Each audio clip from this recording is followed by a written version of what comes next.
प्रिय भक्तों और सत्य के खोजियों, सावन का महीना बहुत ही पावन होता है। इस महीने में भगवान शंकर की पूजा की जाती है और उन्हें प्रसन्न करने के लिए भक्त बहुत कुछ करते हैं। अगर आपको भगवान शंकर को प्रसन्न करना है तो उनके गुणों को अपनाएं, जिससे आपका जीवन भी सार्थक हो जाए। सावन में भगवान शंकर की इन 7 बातों को अपनाएं, आपका जीवन बन जाएगा सफल। अगर आप ये कहानी सुन रहे हैं तो पूरा सुनिए। इस कथा को आधा अधूरा छोड़कर जाने की गलती मत करिएगा, क्योंकि इस पवित्र कथा को आधा अधूरा छोड़ने से आपको पाप भी लग सकता है। इसलिए इस कथा को पूरा सुने। आप शिव भक्त हैं तो शिव का अनादर ना करें। 1. शिव निराले, अनूठे और अद्भुत हैं, जो सभी देवों के रेशमी वस्त्र, स्वर्णाभूषण और रत्नों से जडित मुकुट शोभायान होते हैं, लेकिन महादेव इन सभी चीजों से परे रहते हैं। इससे ये साबित होता है कि सादगी में जीवन गुजारना अच्छा होता है। 2. सभी देवता गले में हीरे के हार पहनते हैं, लेकिन महादेव गले में मुंडमाला पहनते हैं, नाग लपेटते हैं, और इससे ये साबित होता है कि आभूषण पहनने से अच्छा है कि अच्छे वचन साथ में रखने चाहिए, जिसमें आपके वचन की वैल्यू हो। 3. महादेव को मन वश में करना अच्छे से आता है और उनके भक्तों को भी ये सीखना चाहिए। मन तो बहुत कुछ मांगता है, लेकिन जो मन पर वश करता है वही जीवन में कुछ हासिल कर पाता है।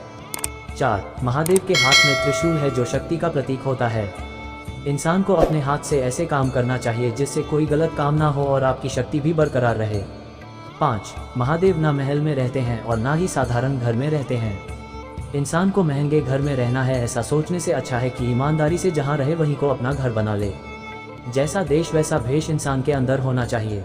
6. सिर पर मुकुट नहीं बल्कि चंद्रमा शोभायान है, जो आत्मा के प्रकाशवान होने का प्रतीक बताया जाता है।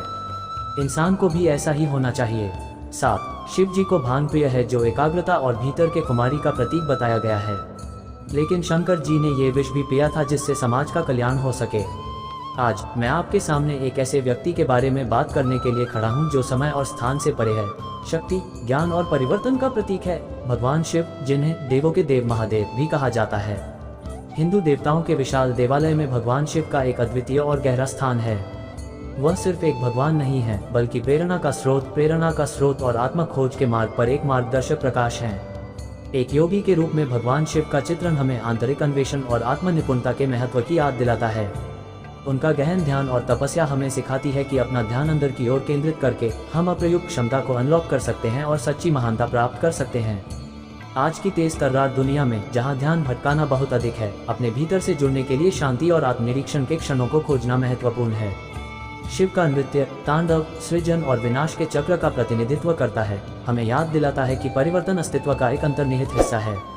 ये हमें सिखाता है कि चुनौतियों, असफलताओं या विनाश के सामने भी पुनर्जन्म और नवीनीकरण का अवसर हमेशा मौजूद रहता है। परिवर्तन को अपनाना और उसे अपनाना हमें व्यक्तिगत और व्यावसायिक विकास की नई ऊंचाइयों तक ले जा सकता है। भगवान शिव की तीसरी आंख सामान्य दृष्टि से परे धारणा का प्रतीक है। ये सतह से परे देखने, सत्य को पहचानने और जीवन में छिपे अर्थों को समझने की क्षमता का प्रतीक है।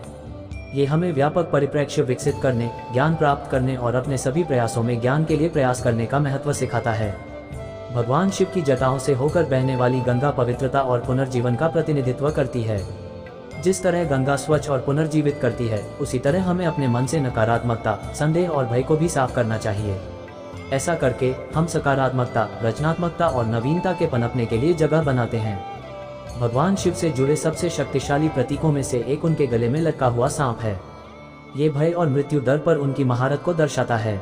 ये हमें याद दिलाता है कि अपने डर को गले लगाने और सीमाओं को पार करने से हम साहस, लचीलेपन और असीमित संभावनाओं वाला जीवन जी सकते हैं। भगवान शिव के साथी, जैसे नंदी बैल और उनका परिवार, जिनमें पार्वती और गणेश शामिल हैं, रिश्तों और समुदाय के महत्व को दर्शाते हैं। वे हमें आत्म सुधार और सफलता की दिशा में हमारी यात्रा में समर्थन प्रणालियों, प्रेम और संबंध के मूल्य की याद दिलाते हैं। अंत में, देवों के देव महादेव, महान भगवान शिव की कहानी आत्म खोज, परिवर्तन और सशक्तिकरण की कहानी है। जैसे जैसे हम आधुनिक जीवन की जटिलताओं से निपटते हैं, हम अपनी आंतरिक शक्ति को खोजने, परिवर्तन को अपनाने, ज्ञान विकसित करने, डर पर काबू पाने और सार्थक रिश्तों को विकसित करने के लिए उनकी शिक्षाओं से प्रेरणा ले सकते हैं। आइए हम अपने जीवन में भगवान शिव की शिक्षाओं के सार को अपनाने का प्रयास करें, सकारात्मक परिवर्तन के एजेंट, शक्ति के स्तंभ और अपने समुदायों और उससे परे प्रकाश के प्रतीक बने। हम सभी शिव की ऊर्जा का उपयोग करके स्वयं का सर्वश्रेष्ठ संस्करण बने और दुनिया की भलाई में योगदान दें। ऐसी ही स्टोरी वीडियो देखने के लिए हमारे चैनल को सब्सक्राइब करें। कमेंट बॉक्स में हर हर महादेव जरूर लिखें। जय महादेव।